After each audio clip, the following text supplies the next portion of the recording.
What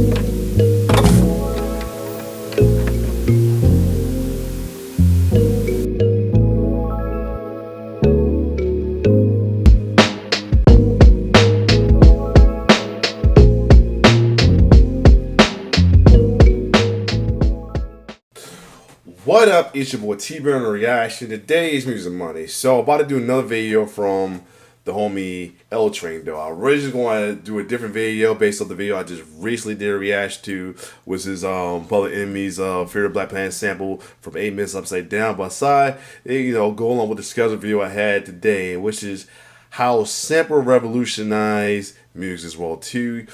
Sampling.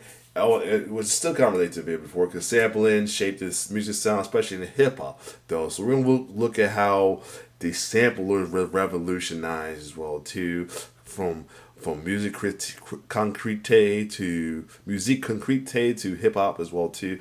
Sampling is a staple of hip hop, no matter what part of hip hop it is as well too, whether it is old mid late 80s old school hip hop, boom bap era, bling era, new era, no matter what, as long as it sounds good. It has gets props as well as get frowned on, but as long as it makes sounds good, it don't matter. So without further ado, let's take a look at this video from L Train, though. Shout out to L Train as well too. Check this video out for some history on production, producers themselves, as well as some tips on music production from himself as well too. Anyway, so let's get it. What do a French sound pioneer, a microprocessor, and Marley Marl have in common? They each helped shape the invention that changed music forever, the sampler. Before hip-hop had MPCs, before house music had chopped vocals, artists were already finding ways to capture sound and flip it into something new. And the roots of it all trace back to a man named Pierre Schaeffer and his radical idea that completely changed music. To understand how it all started, we need to go all the way back to 1940s Paris, where Pierre Schaeffer had carved out a sonic laboratory beneath the studios of France's national radio broadcaster, Radio Diffusion Francais, the basement filled with turntables, mixers, sound effects records, and a disc cutting lathe. He called it Studio d'Essai, or in English, the studio of experimentation. But Schaeffer wasn't there to record music in the traditional sense. He was there to rethink how it could be recorded. Armed with a portable disc recorder, he roamed the streets of Paris capturing the everyday. Train brakes screeching, barges on the Seine. Then, back in the lab, he'd cut, reverse, and loop the sounds. He called it Musique Concrète, because unlike classical music, which began... Wow. So, this is like almost another pinnacle moment in hip-hop before hip-hop was ever existed as well, too. Because this plenty of time, people say, as mentioned, hip-hop started in 73 as well, too, but at the same time, in the middle of 70, like 74, 73, 74, I think. But at the same time, it has some parts in some stuff that translate to hip hop before hip hop even existed as well too. And this is another one right here, Doug. A lot of hip hop artists and as well as musicians down the line use sounds, concrete sounds as well too as sample. But this is way before that though. So talk about your time right there. Began with notes on a page. Alright, I don't know what you said, but I was saying, talk about your time how hip hop, use sounds well too, though. So it's like your pinnacle hip hop as well too. So there's that though. So yeah, let's keep going. This began with real sound. Schaeffer coined a new term, the sound object, and another that would echo through music history, the sample. His first major work, Cinq études de bruit, or Five Studies of Noises, sounded almost like hallucinations. Wow. Looped local That's almost like the original, it's like the first song of beat tape in a way. locomotives, stuttering voices, clanging metal stitched together by hand. It wasn't about the source anymore, it was about how the listener heard it. And this type of listening was termed acousmatic, which was hearing a sound without seeing what made it. By 1950, Schaeffer had teamed up with composer Pierre Henry, and together they founded Groupe de Recherche de Musique Concrète, the first studio built for this strange, radical approach to music. Their most famous early work was Symphony for One Man Alone, and that was composed entirely from human breath, laughter, footsteps, and machinery. Wow.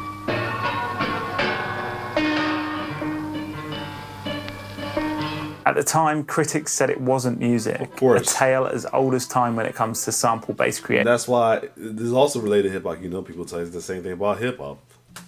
But that didn't stop Schaefer. Over the next decade, he and Henri pioneered the use of magnetic tape for sound manipulation, introducing tools like the morphophone, a tape head looping machine, the phonogene, an early keyboard-based sampler, and a multi-track tape machine that laid the groundwork. Wow, one of the earliest samplers made in the 50s and 40s. That's crazy.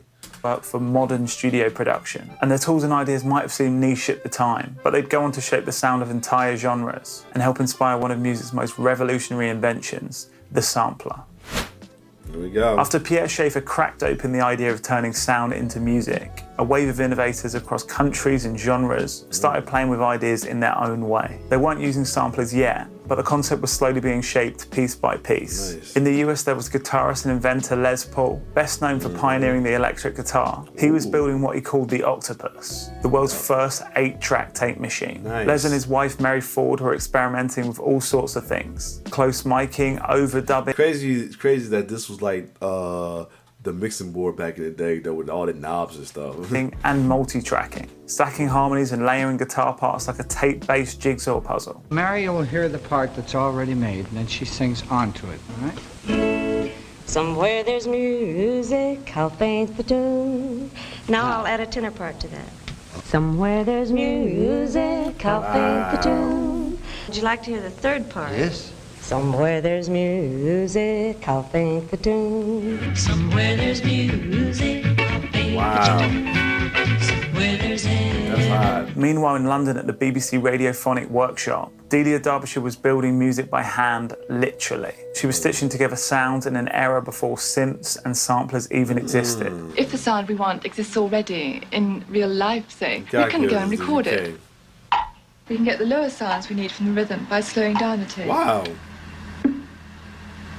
And the higher sounds by speeding up the tape. And then all we have to do is cut the notes to the right length. We can join them together on a loop and listen to them.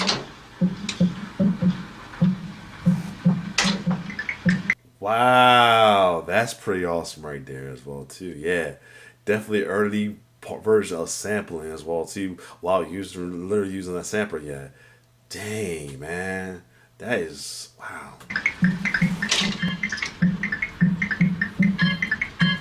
And she even used these methods to create the legendary Doctor Who theme tune in 1963.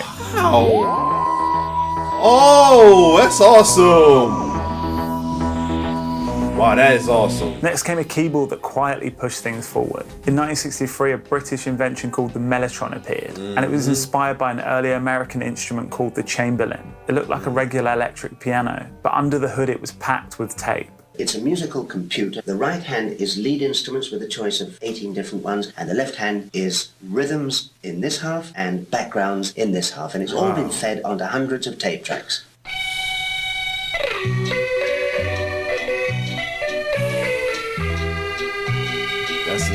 He dropped some hits. It wasn't dropped some digital, hits. but it let musicians play recorded sounds. Yo, this could low-key get played. This could low-key get played in like a music class or something like that, or a music course in music school, college, or something. Yo, this is like history, choirs, history lesson horns. Its most iconic moment: the haunting strings at the beginning of the Beatles' "Strawberry Fields Forever."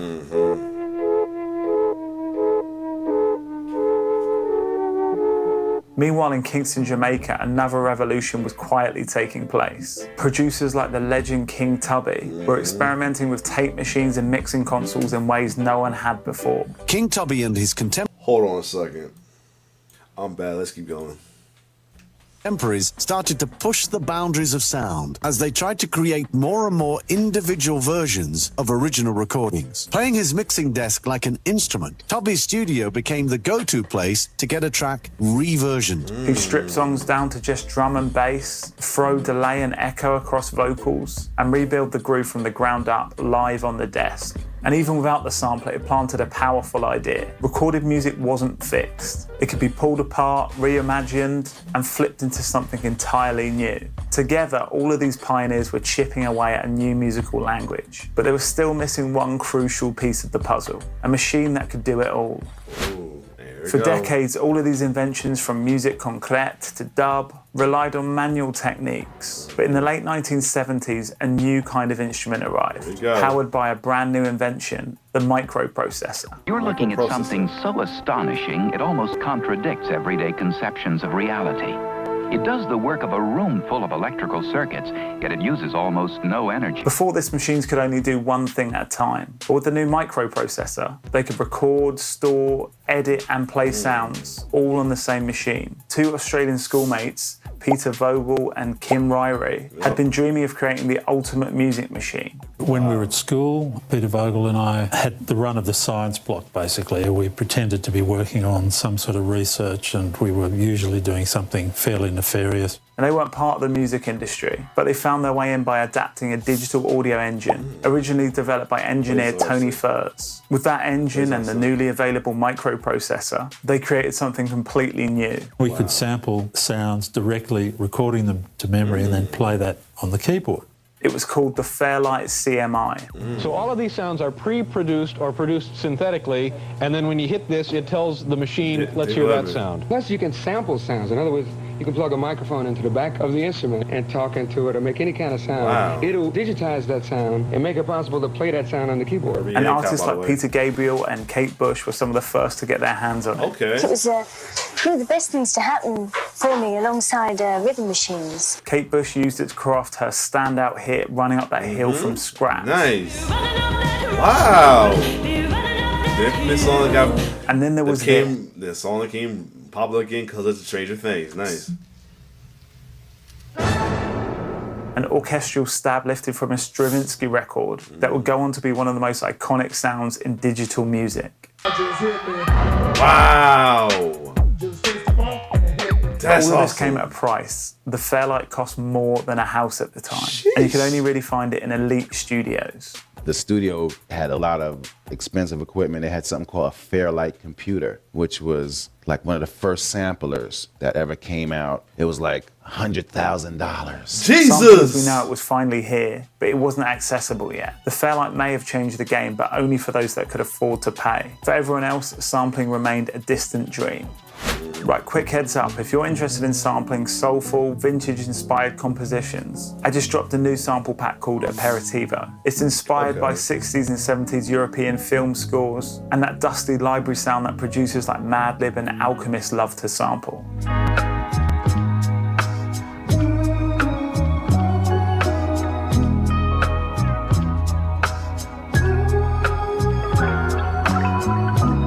You get 10 full compositions, plus stems and MIDI if you really want to pull them apart. Right now there's a buy one, get one free offer running on our website, so you can grab any pack and get another one free using the code second course. Or if you're quick, you can grab the pack using the code Aperitivo50 for 50% off, but that's only for the first 25 buyers. And if you want to grab that, the link for that is in the description. Anyway, let's get back to the story. By the early 1980s, drum machines were already reshaping modern music. The Roland TR-808 laid the rhythmic foundation for electro and early hip-hop, from Afrika Bambaata's Planet Rock to Marvin Gaye's Sexual Healing.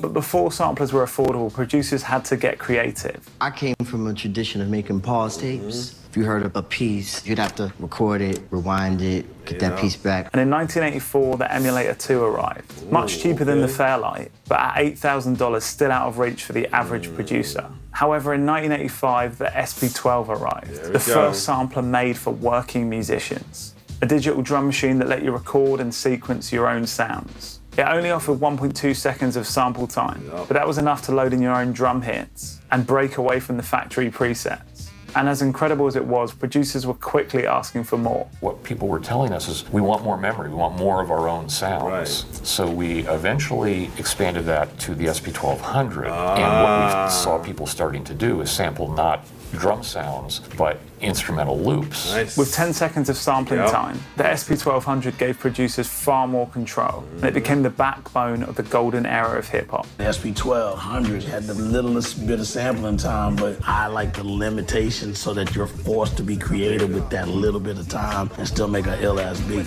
However, to stretch that memory further, producers got crafty. They'd play vinyl at 45 or even 78 RPM, sample it fast, and then slow it down in the machine. That gritty, slightly warped tone. It wasn't a style choice, it was necessity. And that same year, Akai released the S950, a rack mount sampler that let you pitch shift and time stretch without changing the tempo. Now producers could take a vocal, change its key, and keep it in time. And the S950 worked beautifully alongside the SP1200. You could use the SP for its crunch and swing, and trigger loops and vocals from the S950 via MIDI. Then came the machine that brought it all together, the MPC-60. Co-designed by Roger Linn, it fused powerful sampling with a sequencer and velocity-sensitive pads. By the 1990s, sample-based music wasn't underground anymore. From boom bap to house to jungle, entire genres were now built out of the idea that any audio could be used as raw material. Nice. With sampling now firmly at the heart of music production, the next big shift wasn't in sound. It was in how that sound was handled. This was the last major leap in physical hardware. From here on out, home computers got cheaper, and suddenly, bedroom producers had access to serious firepower. You had samplers built right into your door. Contact, Logic's EXS24, the NNXT and Reason. Then companies like Ableton and Native Instruments took things further, creating their own hybrid tools, the Push, the Machine. And in more recent years, technology and AI... It's funny, he showed one and the other, we mentioned them too, but that's AI have made it possible to break a sample into its individual stems, giving producers even more control. The tools changed, the workflows changed, but the spirit has pretty much stayed the same, even if the old heads might not agree. And if you're a producer into sampling, beat battles, looking to collaborate, or just to hang out with like-minded individuals, our Discord is the perfect place for that. And the link for that is in the description. Cool. So yeah, this was definitely a cool video as well too. Definitely could be considered some history lesson right there. So yeah, other than that, if you like more reaction to this, like, share, subscribe to my YouTube channel. It's your boy T-Bear Son, and all one love.